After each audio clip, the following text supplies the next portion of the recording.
Hi everyone, welcome back to my channel and welcome to Tuesday Craft Day. Today I'm going to be taking you on a little bit of a tour of the family room because it is basically complete in the Christmas decorations. And we'll share the different things that I made on my videos. And what I'm going to do, if anybody is interested in watching any of those previous videos, instead of putting cards up here like I would normally do, I'm going to put the link to each one of those projects down in the description box. So you just go underneath the video and click the little button that says Show More, and it will open up and it will have a link to each of the videos. Now, if I can find it, I'm pretty sure I can, but I'm going to have to look. I have a video that shows how I make the tree topper bows, which is quite a project. They're very big bows. I think 20-something loops on each bow, and there's 2 for each tree topper.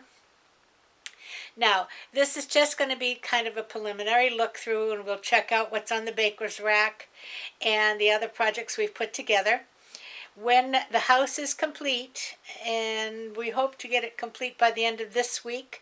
This is now the week before Thanksgiving. And we'll put a few things up outside. We don't really light the outside lights until Thanksgiving. Although I took a little ride around the community, and there's already people with lights lit up for Christmas. You know, it is so pretty to have the lights lit up for Christmas. It's not like you're throwing away Thanksgiving or something like that. I mean, Thanksgiving, I'm thankful I can still do the decorations, so there's a good Thanksgiving. But they're so pretty, and the actual Christmas season is short if you wait until after Thanksgiving to put all the decorations up. Although I know that is what a lot of people do, and that's fine. I have to put mine up early because I'm making things and doing them as we go. Now, I will have one more video this coming Friday, which will be the swags that will go on the living room walls. And then I will, on the same day, if we have time, I'll just show you around the living room and the snowman corner. And then the Tuesday before Thanksgiving, I'm not sure exactly what, but the Friday after Thanksgiving, the day after Thanksgiving, I will be doing the Christmas tour. That is what I'm planning, to have the Christmas tour come up live. So that's my plan for the rest of November, pretty much. And golly, time does fly. And you know, and then come December, I have a couple of Christmas projects to do, just little fun projects. I hope I will have my decorating done, so I won't have to do more of that. And then we'll start actually working with spring. And that is, I probably will have a new shopping haul then. But anyway, today we're going to go look at the family room and see all what is in there for Christmas. And then I have a bonus project. And we'll meet back here and I'll share it with you. See you in a bit. Hang in there. We'll start at the doorway. That wreath is so pretty, and it looks so nice in here with the greens and the reds. And I'll put the link of that video when we made that down below. And then just panning a little bit over here, you'll see the lantern that we made that beautiful swag for. And there's a couple of carolers in front of the lantern. And that swag, the ribbons match the ribbons in the wreath. So it really is pretty. I'm coming back over and continuing this way. And I have a little, I guess you'd say, a Christmas collection. And of course, this little fellow in the rocking chair sings. I can't play him because I probably have a copyright, but he sings Mama Got Ran Over by a Reindeer. Grandma got ran over by a reindeer. And this little moose is so cute. Got him last year at the Dollar Tree, and his legs, he extends way out, his legs extend way up, or he can be sitting right down squat on his shoes. And then up above we have a little floral arrangement that's lit up. And in the pass-through window, this doll was my sister Phyllis's, one of her favorites. But unfortunately, she doesn't sing anymore. I think she sang Santa Baby. And then on the other side, this Santa Claus was made for me by my daughter-in-law. I think the first year they were married, and they're married, oh golly, going on 30 years pretty soon. I've had to trim his beard. He's actually a block of wood inside, so he sits. And I just noticed he lost an eye. I got to go get another Google.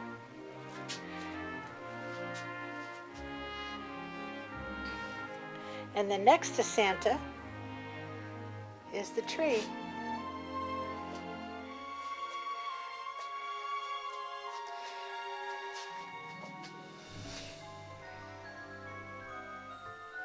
And the lights are on, but they're not obviously as striking as they will be when it's dark. And when we do the whole house tour, you will see that. And there's that Christmas tree topper bow. And I will link that video down below. But see, I created little clusters of ornaments.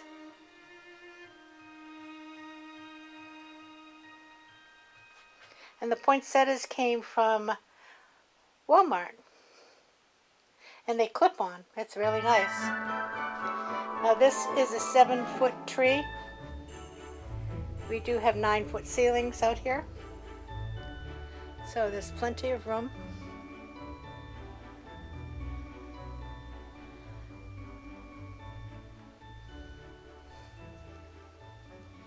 And then we'll continue to move over to the baker's rack. And the baker's rack is my Santa display. It would appear that Santa Claus has already come to town. But there's all kinds of characters in here. Let me just get you a little closer. Now you'll see I have several golfer Santas. This one's in that tartan plaid pants with his golf clubs. He's got such a beard you can hardly see his face. But it's under there.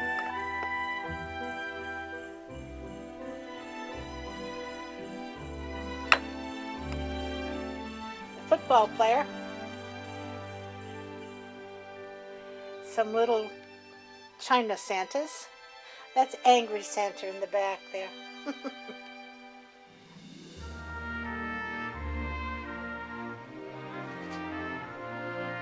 And Santa's being pulled by dolphins, which is what happens in Florida.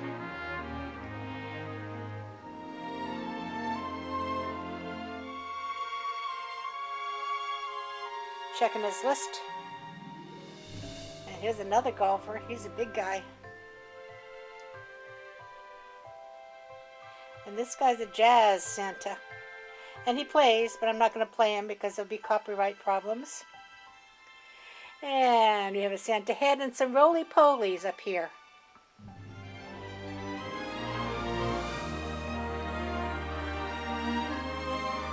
And there's another golfer. And this is, I think I got this from the Hobby Lobby.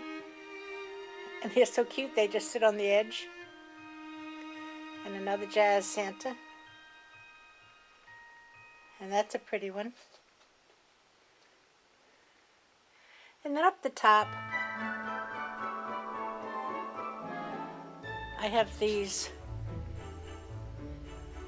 glass bricks with lights inside, and the one in the middle you can see I created a Santa scene with some vinyl on the Cricut.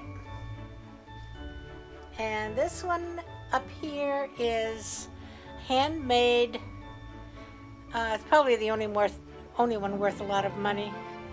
And that's not worth a lot of money, but it was made in Massachusetts many years ago. Now, most of these Santas came as gifts. I didn't buy a whole lot of them, but people knew I loved Santas and loved to collect them. And when I worked, and every year when we'd have gift exchanges, guess what people gave me for a gift? So they have stories behind a lot of them. And I have to tell you the story behind this tree. Way back when, everybody made these trees. And when I went to nursing school, the first year I was in nursing school, one of my classmates made this Christmas tree for me. Her name was Bernie. So I think of Bernie every year when I put this up. She lives in Massachusetts still. And this tree is about, I would say, 43 years old, still lights up.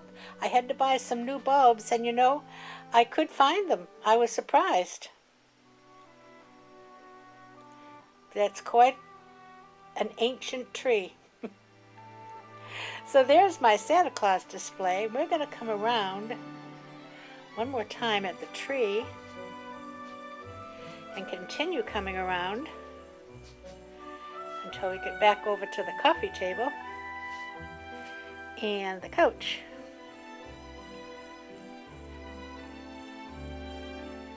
And I will put the link for that yardstick down below.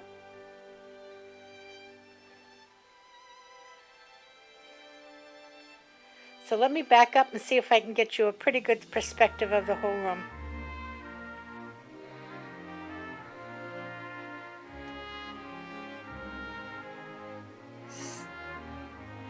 Merry Christmas from the family room. Stay tuned for the bonus project coming right up. Back in a minute. Okay, here's a little bonus project. I'm working on the little throw that will go in the living room. This is one of those no-sew throws. Isn't this cute? It says snow much fun, and everybody is out playing in the snow. We have a fox that is got on skis. We have a penguin who's on skis. And down here we have a polar bear on a snowboard. Another fox, he's on a sled. And another polar bear, look at the skates. And another penguin with the skates. And there's snowflakes around and whatever. I really get a kick out of the snow goggles. Aren't they cute? And the penguin up there has one too. Huh. So anyway, I'm just getting started. I have one side done. And I'm going to bring you down. I got it half done. I'm going to bring you down and show you how we do it. I won't get it finished on today's video because it takes a little bit of time. But hang in there and I'll bring you down and show you how to knot this no-sew throw. Right back. Okay, you can see I have these pieces cut. Then they're about 5 inches cut deep. Okay, and about 1 inch wide. Now, a secret, don't get them any wider than 1 inch or it's more difficult to tie. And the knot I'm using is simply putting my finger under the 2 pieces, okay, and tying 1 knot. When I get the knot, I push the knot up to the top. Okay? Around my finger, tie a knot. And there's all different kinds of knots you can tie. And I am not a perfectionist. If they don't come out perfectly equal, it doesn't bother me in the least. Now, obviously, I can't finish this on camera because it takes too long. This particular blanket is 40 by 60. And actually, the one I made downstairs is longer. You'll see that when we do the full house tour. But it moves right along. Now you put the right sides, or the wrong sides together, okay? And I showed you the pattern. And then what I have done in each corner, or will do in each corner, is I have cut a 5-inch piece out of the corner. And that just makes the 4 sides. These are going this way, and those are going that way. Now, it says the pieces, both of these pieces come with a selvage edge on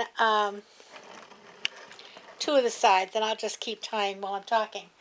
And you trim the selvage and then lay them out, and they're supposed to be equal. Mine is not equal. It's about a 1/2 inch off on one of the pieces. You know, you don't stress about that. You're just going to tie the 2 pieces together anyway. If it really bothers you, take your scissors and just trim them. Trim the one that's too long. But I don't find it necessary. Now that knot's a little lower than the others. I don't care. That's fine. These are fun things to do. You know, you don't want to get stressed over them. There's a lot of different knots you can tie. And this material, it kind of stretches a little bit. So you get an option of pulling these knots pretty tight. Around my finger and just tie the knot. Push the 2 pieces through the hole. Around my finger, tie the knot, push the knot towards the blanket while pulling on the other end, obviously. See, here I have the 2 ends. I'm pushing the knot up towards the blanket. And they lay nicely. We'll finish this side. And this is going to go on the couch in the living room. And you know, we will use this during the winter. Trust me, it gets cold. In fact, now don't laugh at me. The other morning, it was 71 in here. And it was a little bit chilly. Anything under 70, and generally we would put the heat on.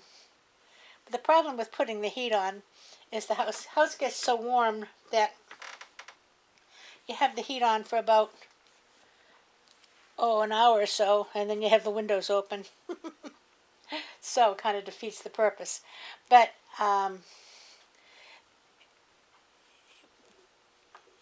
these are the wood floors are cold. And sometimes when you're just sitting at night watching TV, it's nice to have a little cozy blanket. And one of these days I'll show you the blankets I made. Now, the ones I have right now are so old.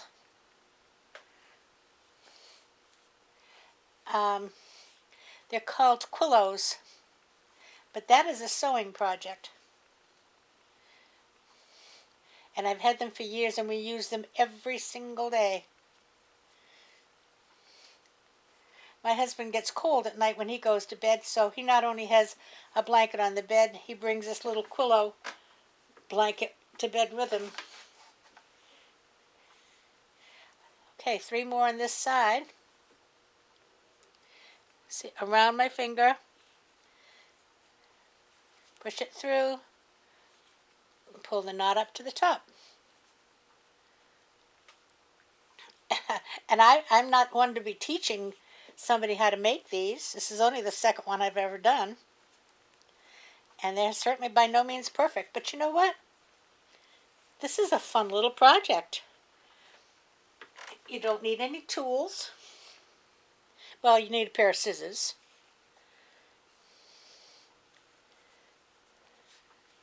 And there you go.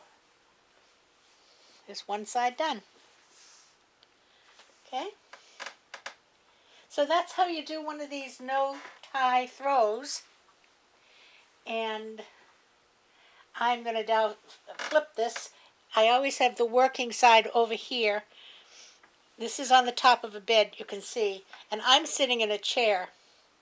And that is a perfect height. Otherwise, you'd be leaning over too much trying to do this. Or if you try to do it on a table, I don't have a table big enough to spread this out. So as you can see, I will get these sides as even as possible. And then I will be cutting 1 inch, 5 inches long, 1 inch all the way across. I'm going to be doing one of the long sides now. As I mentioned, this is 40 by 60. So there you go. I'll bring this back up so we can see it. It really is cute, and it comes out so easy, and it's kind of fun. So I'll be right back. Hang in there. So there you go. There's the projects for today. If you like that little look-see and the beginning of my blanket, please give me a thumbs up on the video. And if you haven't been here before and you'd like to come back again and see us do some more crafts, please hit that subscribe button down below. And like I said, the projects that we worked on together, I will have listed down below in the description box. And you can go back and check out any one of them. And again, Friday we'll be working on the wall swags for the living room.